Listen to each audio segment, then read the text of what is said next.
क्या कर रहे थे हम लोग कर रहे थे mechanical properties of fluid, physics में क्लास 11th का। और पिछला एक क्लास किया था, उसमें हम लोगों ने फ्लूइड्स के टाइप्स बताए थे और प्रेशर भी बताया था, प्रेशर का फॉर्मूला भी बताया था। अब हम लोगों ने प्रेशर के बेस पे एक न्यूमेरिकल कर लेते हैं थोड़ा कंसेप्ट क्लियर करने के लिए। तो एक हमने ये प्रॉब्लम लिखा है प्रेशर से रिलेटेड। क्या लिखा है ये? How much pressure will a man of weight 80 kgf exert on the ground when A, he is lying, and second, he is standing on his feet. ठीक है, given that area of the body of the man is 0.6 meter square and that of foot is 80 centimeter square. क्या समझ में आए कि एक आदमी है, उसका जो मास है या वेट है 80 kgf है, 80 kgf है। उसको अगर वो जब खड़ा होगा पैरों पे तो कितना प्रेशर लग रहा होगा, और अगर जमीन पे लेट जाए तो कितना प्रेशर लगेगा। पैर का, एक पैर का जो एरिया है 80 सेंटीमीटर स्क्वायर है, और जब वो लेटता है तो जितना वो एरिया कवर करता है वो है 0.6 मीटर स्क्वायर।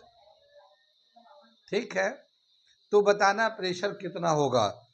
तो हम लोग क्या करेंगे, सॉल्यूशन कर रहे हैं यहाँ पे। मास कितना है या वेट कितना है, वेट इज इक्वल टू, हम लोग फोर्स भी बोल सकते हैं, जो वेट लगता है वही फोर्स होता है। और ये है 80 kgf। ये एफ जो है ना, इसको हटा के हम लोग एक्सेलरेशन ड्यू टू ग्रेविटी से मल्टीप्लाई कर देते हैं तो वो न्यूटन में आ जाता है। तो ये 80 इंटू 10 ले लेते हैं इजी के लिए, 9.8 भी ले सकते हैं मगर 10 ले लेते हैं। इतना न्यूटन का फोर्स लगेगा। कितनी बात समझ में? पहले पार्ट में दे रखा व्हेन ही इज लाइंग, जब वो लेटा हुआ है। ठीक है, तो एरिया कितना है, एरिया कवर्ड कितना, ये 0.6 मीटर स्क्वायर। तो प्रेशर कितना हो जाएगा, pressure is equal to force upon area. ये होता है ना फोर्स अपॉन एरिया। फोर्स कितना लग रहा है, 80 इंटू 10, ये फोर्स लग रहा है, और इसका एरिया 0.6 मीटर स्क्वायर। तो ये आ जाएगा न्यूटन पर मीटर स्क्वायर, ये आ जाएगा। ठीक है, डेसिमल को हटाएंगे, ऊपर 0 लगा दिया। ठीक, और ये आ जाएगा 8000 अपॉन 6, पास्कल भी बोल सकते हैं, न्यूटन पर मीटर तो जानते हैं, हम लोग बदल बदल के लिख रहे हैं। अब अगर इसको हम लोग 6 से डिवाइड कर देते हैं तो कितना आ जाएगा, 1 6 18 3, इसको डिवाइड करेंगे तो ये आ जाएगा 1333.3 पास्कल आ जाएगा। इसको हम लोग स्टैंडर्ड फॉर्म में लिखना चाहें तो हम लोग ये डेसिमल को उठा के ये यहाँ पे लगा देंगे। तो कितना डिजिट शिफ्ट कराएंगे, ये यहाँ से कितना डिजिट शिफ्ट किया, 3 डिजिट, तो 3 का पावर लगा देंगे तो क्या आ जाएगा, ये 1.33 10⁻³ न्यूटन पर मीटर स्क्वायर या पास्कल। ये हमारा वैल्यू आ जाएगा, ये हमारा आंसर आ जाएगा। कितनी बात समझ में आई? ये यानी जब लेटा हुआ होता है तो उसका एरिया ज़्यादा कवर करता है, तो उस वक्त प्रेशर कम लगता है, बॉडी पे प्रेशर कम लगता है। ठीक, अब हम लोग चलते हैं, वो जब पैर पे खड़ा होगा तो पैरों पे कितना प्रेशर लगेगा, तो ये नोट कर लीजिए, फिर मैं पैरों का निकालता हूँ। ठीक है, इसे मिटाता हूँ मैं और सेकंड पार्ट करता हूँ मैं। यहाँ पे तो फोर्स तो समझ में आ गया कितना है, ये इतना ही रहेगा। लेकिन वो अपने एक पैर पे, एक पैर का जो है फुट का जो एरिया है 80 सेंटीमीटर है, लेकिन अगर एक आदमी को देखेंगे तो 2 पैर होते हैं, तो 2 पैर को मिला देंगे तो टोटल एरिया कितना होगा, एक ये, तो उसका टोटल एरिया कितना हो जाएगा। तो टोटल एरिया कितना हो जाएगा, टोटल एरिया ऑफ 2 फीट। तो ये जो है ना 2 इंटू 80 ऐसे लिख देंगे, एक का 80 है, 2 है, लेकिन ये सेंटीमीटर स्क्वायर है, हम लोग मीटर स्क्वायर में चेंज करेंगे। तो सेंटीमीटर को मीटर में करने के लिए 100 से डिवाइड कर दे 10⁻⁻2 से, लेकिन ये सेंटीमीटर स्क्वायर है तो 10⁻⁻4 से मल्टीप्लाई करेंगे। क्या 10⁻⁻4 से मल्टीप्लाई करेंगे तो ये मीटर स्क्वायर हो जाएगा। ये हमारा हो गया एरिया। अब हम लोग प्रेशर निकालते हैं जो हमारे पैरों पे लगता है। तो force upon area of 2 feets, ये टोटल दोनों फीट्स का हो जाएगा 80 इंटू 10, ये हो जाएगा ये 2 इंटू 80 इंटू 10⁻⁻4। ये हम लोग न्यूटन पर मीटर स्क्वायर भी लिख सकते हैं या पास्कल भी लिख सकते हैं। 80 से ये 80 कैंसिल हो जाएगा, 2 से ये 5 हो जाएगा ये, और ये माइनस था ऊपर जाके प्लस हो जाएगा। तो क्या हो जाएगा 5 इंटू 10⁻+4 पास्कल। ये हमारा ये हो जाएगा। इतना हमारे दोनों पैरों पे प्रेशर लगता है, कितना 10⁴। और अगर हम लोग ये ऐसे कर दूं तो ये 4 जीरो ऐसे लगा दिया, इसको पढ़ेंगे तो क्या होगा 50,000 पास्कल। एक आदमी जो 80 केजी का है उसके पैरों पे 50,000 पास्कल के, यानी एक पैर पे 25,000 पास्कल और दूसरे पैर पे 25,000 पास्कल का प्रेशर लगता है। ठीक है, वेट के हिसाब से। ऐसे भी किसी का वेट कितना है वो अपना कैलकुलेट कर सकता है, क्योंकि आमतौर पे जो पैर का जो स्टैंडर्ड साइज होता है वो इसी के रेंज में आता है, तो हम लोग कैलकुलेट कर सकते हैं। कितनी बात यहाँ तक समझ में आ गया। तो ये था हमारा प्रेशर का टॉपिक के बेस पे एक न्यूमेरिकल मैंने इसलिए करा दिया कि आपका ये जो टॉपिक है इसी के बेस पे इसी तरह से न्यूमेरिकल्स आते हैं, थोड़ा आगे पीछे करके, मगर एक क्वेश्चन को देख के आपको आइडिया लग जाएगा कि कैसे प्रेशर कैलकुलेट करना है।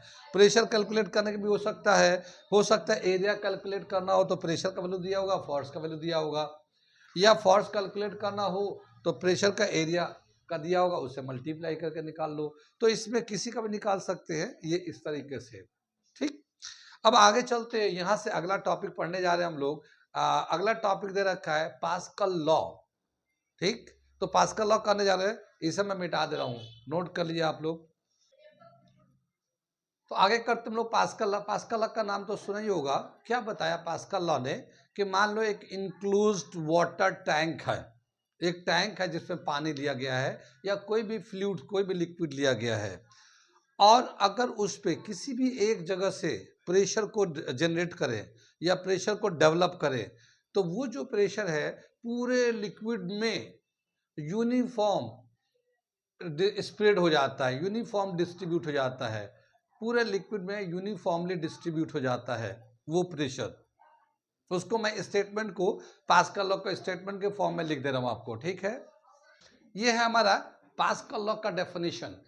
ठीक है, जैसे मैंने बताया था कि जब भी कभी किसी भी पॉइंट पे एक लिक्विड के कंटेनर में एक प्रेशर डेवलप करते हैं तो वो प्रेशर पूरे लिक्विड में हर तरफ यूनिफॉर्मली डिस्ट्रीब्यूट हो जाता है। उसी को लिखा हम लोगों ने, in an enclosed fluid if an increase pressure is produced in any part of the fluid, then the change in pressure is transmitted undiminished to the all other part of the fluid।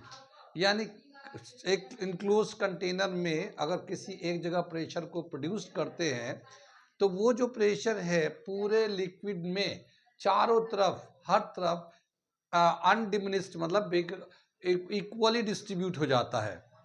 इसका law है, pascal law है। इतनी बात सुन में इस law का use करके दो बहुत ही कॉमन एग्जाम्पल है, दो बहुत ही कॉमन एप्लीकेशन है। वैसे तो बहुत सारे एप्लीकेशन है मगर दो बहुत ही कॉमन एप्लीकेशन है वो मैं बता रहा हूं आपको। एक दे रखा है, एक है हाइड्रोलिक लिफ्ट एक, और दूसरा जो है हाइड्रोलिक ब्रेक, हाइड्रोलिक ब्रेक। ठीक है, ये दो बहुत ही कॉमन एग्जाम्पल है पास्कल लॉ का। एप्लीकेशन नॉट एग्जाम्पल बट ये एप्लीकेशन है इसका। ठीक है, एप्लीकेशन है इस लॉ को यूज करके, hydraulic lift and hydraulic breaks. Hydraulic lift का मतलब ये है पानी को यूज करके उठाना। देखा है कभी हाइड्रोलिक हम लोग के मोहल्ले में देखा होगा, एक आता कूड़े वाला आता है, ठीक है, कूड़े वाला आता है जो गार्बेज को उठाता है। तो एक उस पे गाड़ी वाला आता है और उसके पीछे जो ना एक लोहे का इतना बड़ा सा वो लगा होता है, उसमें ऐसे वो निकले हुए होते हैं और वो क्या करता है, टिं टिं करता है, इस तरह से करता है, वो जमीन में चला जाता है, फिर वो उसको कुछ करता है, फिर वो अंदर चला जाता है, पूरे कूड़े को एक बार उठा लेता है और फिर घुमाता है, वो ले जाकर ट्रक पे डाल देता है। देखा तो होगा ऐसा ते हैं। या मान लो कभी गाड़ी वाड़ी खाई में गिर जाता है, तो क्रेन टाइप का आता, क्रेन टाइप का, तो वो क्रेन टाइप का देखा होगा, वो ऐसे आता है, उसके उसमें वो लगा होता है, एक आदमी आता है इस तरह से करता, फिर फंसा देता है, उठा लेता है। वो जो आदमी ऑपरेटर होता है बेसिकली वो, और वो जो ऑपरेट कर रहा होता है लेफ्ट राइट, उसका एक तरीका है समझने का, वो आप समझा सब कोई भी आदमी समझ सकता है, ट्रेनिंग कर ले सकता है। लेकिन वो जो पाइप होते हैं ना, देखा होगा कि साइड से जो ना ब्लैक कलर के पाइप होते हैं और वो पूरा पानी या लिक्विड के बेस पे वो वर्क करते हैं। लिक्विड का प्रिंसिपल यानी कि पास्कल लॉ को यूज करके वो एक प्रेशर जनरेट करते हैं और उस प्रेशर के हेल्प से वो बड़ी बड़ी चीज को उठा लेते हैं, ये लिफ्ट कर देते हैं, हाइड्रोलिक लिफ्टिंग, लिफ्ट का मतलब उठाना, ठीक है। तो बड़ी बड़ी चीजों को उठा लेते हैं। अब जैसे मान लो हम लोग जानते हैं फ्लाईओवर बनता है, फ्लाईओवर बनता है तो सीमेंट के बड़े बड़े पीसेस होते हैं और वो कैसे ऊपर चढ़ता है, तो ऐसे आते मशीनें आती है, लिफ्टर मशीन आती हैं और वो उसमें फंसा दिया जाता है और फिर वो उठा के ले आता, ऊपर पहुंचा के ले आता, फिर उसको रख देता है। उतने बड़े सीमेंट का स्लैब तो कोई उठा नहीं सकता ना, आदमी भी नहीं उठा सकता, तो वो उसी से जाता है। लेकिन वो जो लिफ्टिंग मशीन है उसको हाइड्रोलिक लिफ्ट, तो आज की डेट में हाइड्रोलिक लिफ्ट का बहुत ही ज्यादा एप्लीकेशन है, हर छोटे बड़े कामों में इस्तेमाल होता है आजकल। नहीं बोलूंगा, बस नाम बोलता हूँ, बुलडोजर, बुलडोजर का नाम तो सुन रहे होगा, आजकल यूपी में बड़ा माहौल चल रहा है बुलडोजर का, ठीक है। तो बुलडोजर जो होता है, दिखते हैं ना, किसी का घर से बाहर दरवाजे से निकल गया कोई चीज तो आके तोड़ता है, तो वो जो आके थम धम मारता है, तो बेसिकली वो जो वर्क करता है वो भी हाइड्रोलिक लिफ्ट का यानी पास्कल लॉ पे ही काम कर रहा होता है, ठीक है। अच्छा, कार स्टैंड पे देखा होगा, कार स्टैंड जहाँ पे वॉशिंग होती है, कार वॉश होता है, वहाँ पे जहाँ पेट्रोल पंप होता है ना, वहाँ कार वॉश का भी एक सेक्शन होता है। तो वहाँ पे जो कार को एक स्लैब होता है उस पर चढ़ा देते हैं और चढ़ाने के बाद उसके दो उसके सिलेंड्रिकल नीचे से वो होते हैं, वो एक आदमी होता है ऑपरेट करने के लिए। गाड़ी को अगर ऊपर करना है तो वो ऑपरेट करता, तो वो सिलेंडर जो है ना नीचे से निकलता, पूरी गाड़ी को ऊपर उठा देता है ऐसे, तो वो जो गाड़ी ऊपर उठ के जाता है वो लिफ्ट होता है। अब वो जो मशीन है वो भी हाइड्रोलिक लिफ्ट मशीन है, उठा देता है। अब एक उसका एक छोटा फिगर दे रखा है एक्सप्लेन करने के लिए कि कैसे ये वर्क करता है, ठीक है, कैसे ये वर्क करता है। तो हाइड्रोलिक लिफ्ट का वर्क देखते हैं, लेकिन उससे पहले ये देखते हैं कि ये जो पास्कल लॉ है, क्या कैसे ये हर जगह प्रेशर बराबर जाता है। यानी इसमें बोला है ना कि कहीं पे भी एक प्रेशर जनरेट करेंगे तो हर जगह वो उतना प्रेशर जो है ना यूनिफॉर्मली डिस्ट्रीब्यूट हो जाता है। तो उसका एक छोटा सा रिलेशन है, वो मैं बताता हूँ। फिर इसके बाद लिफ्ट, और ये हाइड्रोलिक ब्रेक, ब्रेक तो जानते हैं, ब्रेक जो कार वार में लगाते हैं जब कार चलता है, तो आजकल एक मैनुअल ब्रेक भी आता है, एक हाइड्रोलिक ब्रेक आता है, एक मैग्नेटिक डिस्क ब्रेक भी आता है, बाइक वगैरह में आता है, जो रेस बाइक होता है उसमें लगाते हैं डिस्क ब्रेक। और ये हाइड्रोलिक ब्रेक भी आता है। तो हाइड्रोलिक ब्रेक जो गाड़ी को रोकने के लिए यूज होता है, ये बहुत ही ज्यादा आजकल यूज में है हाइड्रोलिक ब्रेक। क्या दे रखा है ये कि एक हम लोगों ने ये कंटेनर है जिसमें पानी ले लिया है और इसमें 3 पिस्टन है। एक पिस्टन तो ये है, इसको पिस्टन नंबर 1 कर लेते हैं, ये पिस्टन नंबर 2 कर लो, ये पिस्टन नंबर 3 कर लो। यहाँ पे एक प्रेशर जनरेट करते हैं, देख रहे हैं इनवर्ट लगाया, तो ये मूवेबल पिस्टन है ये। तो जब इसको इधर से प्रेस करेंगे ना तो यहाँ से एक प्रेशर डेवलप होगा, इस पानी के अंदर एक प्रेशर प्रोड्यूस्ड होगा और ये प्रेशर इधर भी इधर भी इधर भी ऊपर भी हर तरफ जाके लगेगा ये कंटेनर के। तो यहाँ पे एक पिस्टन लगा हुआ है जिसका एरिया जो है 2A के बराबर है, जितना इसका एरिया था इसका डबल एरिया है, ठीक है। और इसी तरह से इसका जो एरिया है, दूसरा तीसरा पिस्टन है उसका एरिया हाफ है, ठीक। अब देखिए यहाँ पे जो प्रेशर लगाया हम लोगों ने, कितना प्रेशर प्रोड्यूस किया है, तो प्रेशर प्रोड्यूस कैसे निकालेंगे? प्रेशर प्रोड्यूस्ड, कितना प्रेशर प्रोड्यूस किया है? तो P is equal to F upon A, इतना पास्कल का प्रोड्यूस किया हम लोगों ने। यहाँ पे कितना फोर्स लगा रहे हैं, कितना एरिया पे कितना फोर्स लगा रहे हैं? तो फोर्स F लगा रहे हैं, एरिया इसका A दे रखा है, तो यहाँ पे F बाई ए इतना पास्कल का प्रेशर लग रहा है।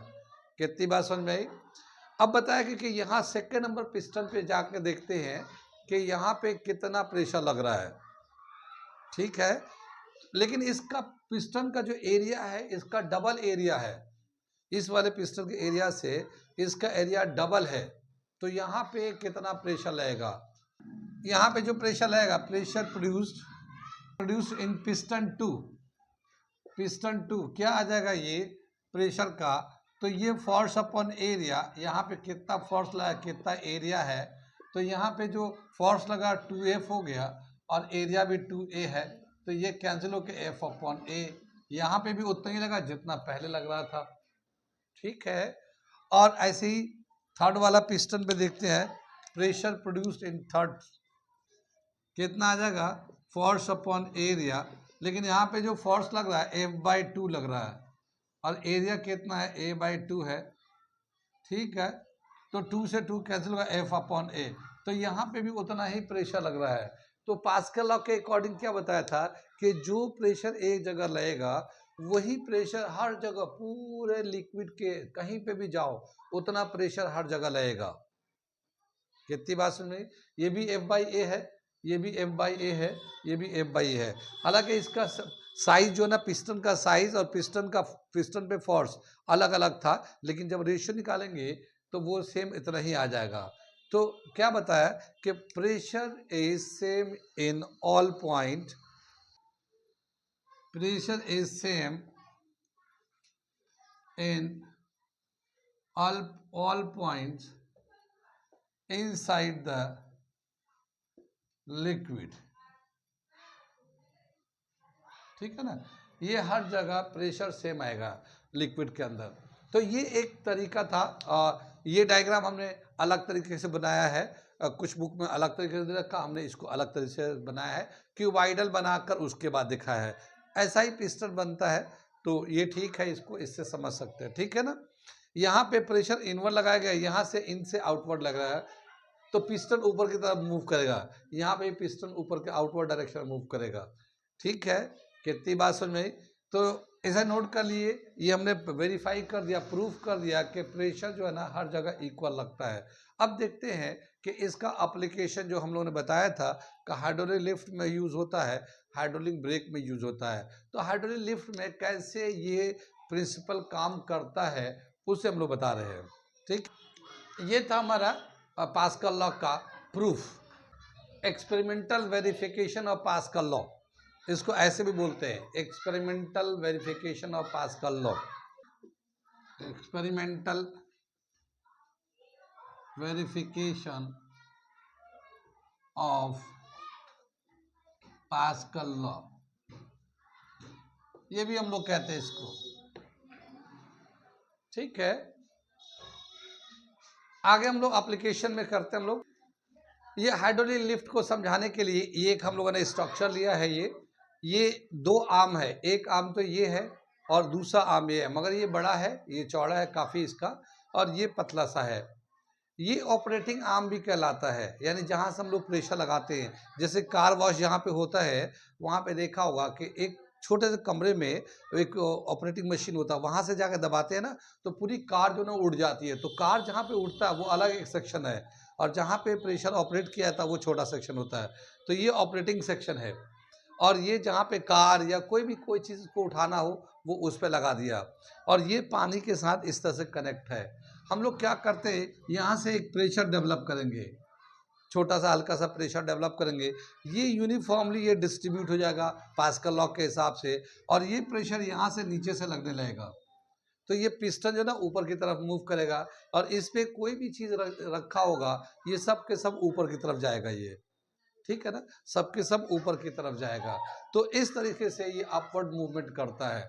ठीक है, तो इसी को हाइड्रोलिक लिफ्ट कहते हैं। अब देखते हैं इसका एक रिलेशन दे रखा है, कितना अपवर्ड फोर्स लगेगा वो निकालते हैं। ये अपवर्ड फोर्स जो लगेगा कितना लगेगा, यहाँ पे प्रेशर कितना लगेगा कैसे निकालेंगे हम लोग।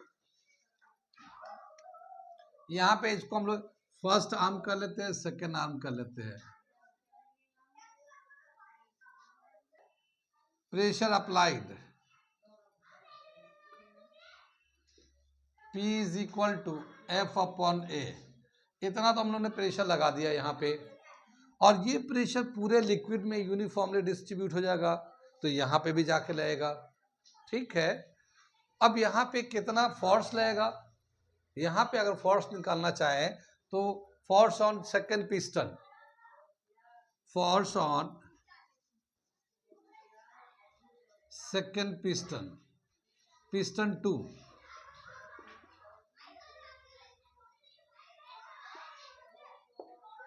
Force is equal to pressure into area. अब यहाँ पे जो प्रेशर है F अपॉन ए, ये तो इसके बराबर है, और एरिया ये A हो गया, वो उसका एरिया है। यहाँ पे A जो है A अपॉन ए 1 से ज्यादा आएगा, अलग कर ले इसको, क्योंकि ये जो एरिया है बड़ा है। मान लो ये 1 सेंटीमीटर स्क्वायर है, ये 1 सेंटीमीटर स्क्वायर है, और ये 10 सेंटीमीटर स्क्वायर है, तो जाहिर है ये 10 सेंटीमीटर के बराबर ही आएगा ये। ठीक है ना, तो ये वाला वैल्यू ज्यादा हो जाएगा, तो अब इसको मल्टीप्लाई करें तो यहाँ पे फोर्स ज्यादा लगने लगेगा। ठीक है, यहाँ पे फोर्स ज्यादा लगने लगेगा, तो here A is greater than A, therefore F is greater than F। ठीक है, ये अगर वैल्यू ज्यादा है, ये F है ये, तो ये A ज्यादा होगा, तो ये F का वैल्यू भी इस वाले F से ज्यादा होगा, तो यहाँ पे जो अप थ्रस्ट लगेगा, ये अपवर्ड फोर्स लगेगा, वो ज्यादा लगने लगेगा। हालांकि यहाँ पे कम फोर्स लगाया गया है, कम फोर्स लगाया गया, मगर वहां पे एरिया बड़ा होने की वजह से फोर्स ज्यादा लगने लगा, और इस तरह से यहाँ पे कोई भी जो चीज होगा वो अपलिफ्ट हो जाएगा। ठीक है, ओके, आगे करते हैं हाइड्रोलिक ब्रेक।